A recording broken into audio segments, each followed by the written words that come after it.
Are we recording now? How about we do this heads up?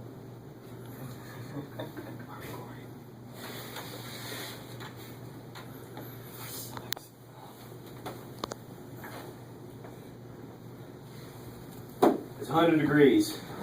You're in the hills of Vietnam. Sitting there, about everybody left or right. Overhead, you hear helicopters flying, carrying out the dead and wounded. Withering fire from the enemies coming from the tree line. It's 1965, November. You're in the 1st Battalion, 7th Cavalry. It's the Battle of Ai Drang, the first major battle of the Vietnam War. Today, I'll be explaining the events that took place for those 3 days of a hellish nightmare to the soldiers of 17 Cav in Vietnam. As a little background, in October 1965, the Special Forces camp at Pla Mai was attacked by North Vietnamese forces.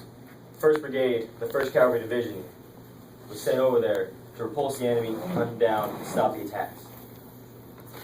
In November of 1965, 3rd Brigade was sent to replace 1st Brigade. In 3rd Brigade was 1st Battalion, 7th Cavalry Regiment, commanded by Lieutenant Colonel Hal Moore. On November 14th, 1965, Lieutenant Colonel Hal Moore was given orders to take his men to the Ai Drang Valley, and in his orders, were to find and kill the enemy. He only had 16 Hueys at his disposal to shuttle roughly 450 men 16 miles from the staging point to LZX.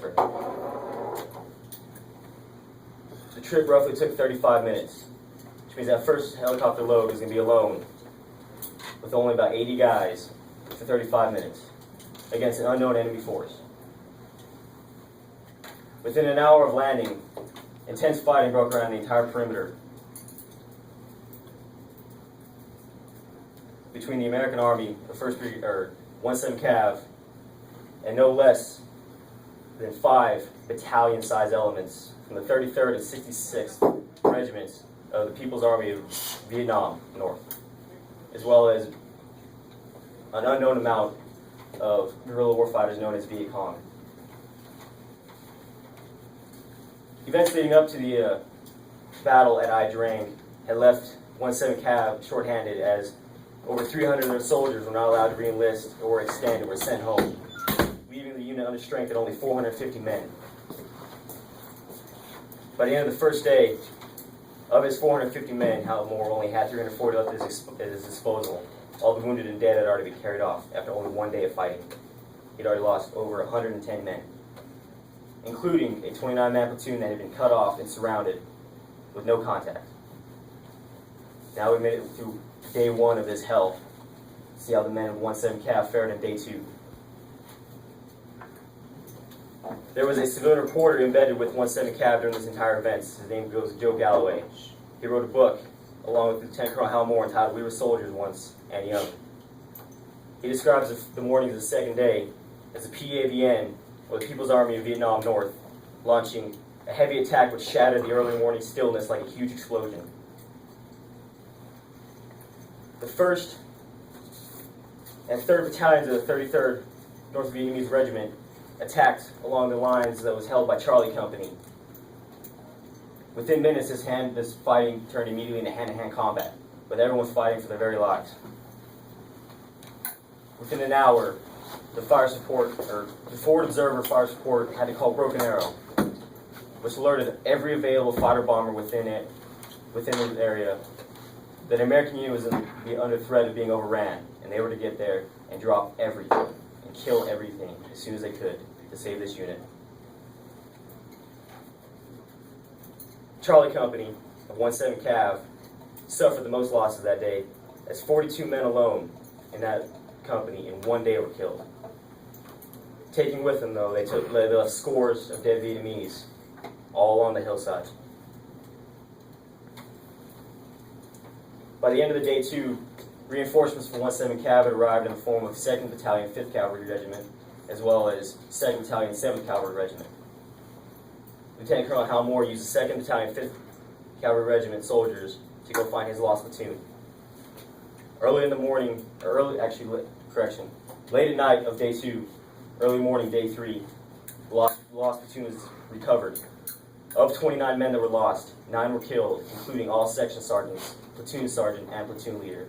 The highest ranking member of that unit that was alive and in charge was an E5 by the name of Ernie Savage.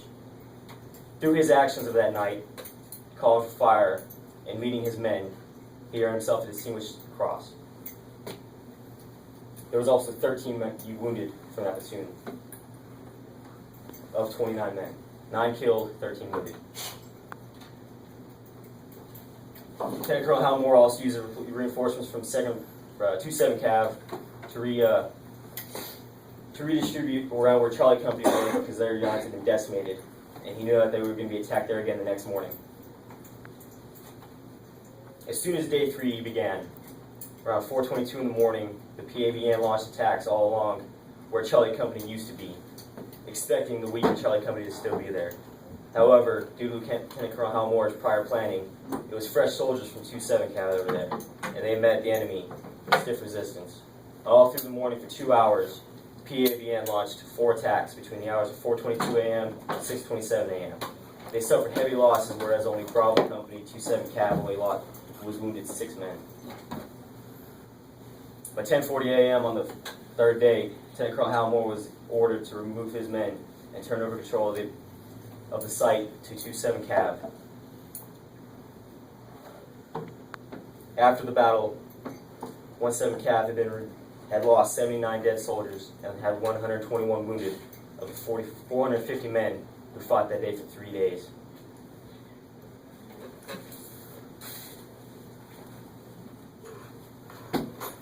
Now you've heard the experiences of these soldiers that experienced this, what I can only assume was a hellish nightmare scenario of being surrounded and outnumbered 3-1. 450 men were dropped into Ia Drang Valley against 5 battalions of North Vietnamese regular soldiers. So roughly it was 2,000 North Vietnamese against 450 Americans. Over 1,000 North Vietnamese lost their lives or were wounded in those 3 days, compared to only 79 Americans killed and 121 wounded. That concludes my history. I hope that after you learn this, you have a little bit more respect for 1-7 history and what men who've worn this uniform before us and served this uniform before us have gone through. Thank you for your time.